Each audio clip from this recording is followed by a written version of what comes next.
ଜିତୁ ଭାଇ ଆପଣ ତ କହିସାରିଲେ, ମୁଁ ଗୋଟେ କଥା କହୁଛି, ଆପଣ ମୂଳକୁ ନ ଧରି ଡାଳକୁ କାହିଁ ଧରୁଛନ୍ତି? ମୂଳ ହଉଛି ଦିନେଶ, ସେକେଣ୍ଡ ହଉଛି ହ୍ୟୁମାନ ସାଗରଙ୍କ ସ୍ତ୍ରୀ। ଏ ଦି ଜଣଙ୍କୁ ଧର, ଯେତକ ଚେଲା ଚାମଡ଼ା ଯୋଉଠି ଅଛନ୍ତି ସବୁ ଧରା ପଡ଼ିଯିବେ। ମୁଁ ଜାଣିଛି ଅର୍ପିତା, ମୁଁ ଯେତିକି ନ୍ୟୁଜରେ ଦେଖିଛି ବା ଜାଣିଛି, ଅର୍ପିତା ଢୋକିଛି ପ୍ରବଳ। ନହେଲେ 5ଟା 10ଟା ଗୀତ ପାଇବା ବର୍ଷକୁ ବହୁତ କଷ୍ଟ। ଆଜ୍ଞା ଏତେ ପଇସା ସେ କୋଉଠୁ ଆଣିଲା? ଅର୍ପିତା ତା ଘରେ କାହିଁ ଶୋଉଥିଲା ହ୍ୟୁମାନ ସାଗର ଘରେ ଯାଇକି?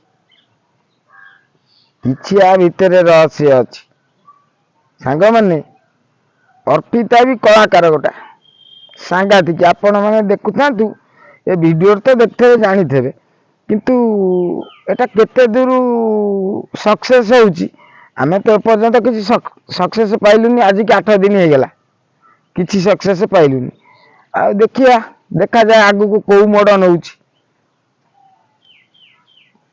ପ୍ରଥମ ଦିନେଶ ଦରକାର ଆଉ ହ୍ୟୁମାନ ସାଗରଙ୍କ ମିସେସ୍ ଦରକାର। ଏଇ ଦି ଜଣକୁ ଧରିଲେ ଆପଣ ମାନେ ଠିକ ଜିନିଷ ପାଇପାରିବେ। ନହେଲେ କିଛି ଏମିତି 100 ବାଡ଼େଇ ହେଲେ କିଛି ହବନି। ସେ ଯେମିତି ଏନ୍ଜୟ କରିବା କଥା ତାଙ୍କ ପଇସାରେ ଏନ୍ଜୟ କରିଛନ୍ତି, ବାଲାନ୍ସ ବି ବ୍ୟାଙ୍କ ବାଲାନ୍ସ ବି କରିଛନ୍ତି, କିନ୍ତୁ କଲେ କଣ ହବ? ଅର୍ପିତାର ଦେଖା ନାହିଁ, ଫୋନ ଶୋଇଯିବ। ଆଲୋ ମା, ତୁ କୁଆଡେ ଗଲୁ?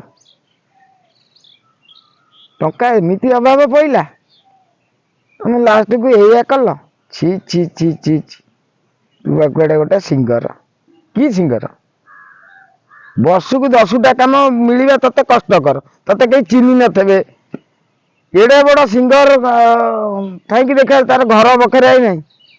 ପ୍ରଭୁରେ, ସବୁ ଶୋଷିକି ଖାଇ ଦେଇଛ ରେ।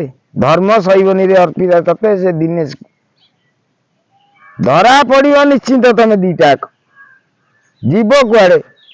ଓଡିଶାବାସୀ ଅନେଇକି ରହିଛନ୍ତି, ତମକୁ କେବଳ ସାବାଡ କରାହବ। ରହିଲି ଆଜ୍ଞା ସାଙ୍ଗମାନେ, ନମସ୍କାର। ଏତିକି ଜାଣିଥିଲି, ଯାହା ଜାଣିଥିଲି କହିଲି ଟିକେ, ଆଉ ପଦେ ଅଧେ ଆଉ। ରହିଲି ଆଜ୍ଞା।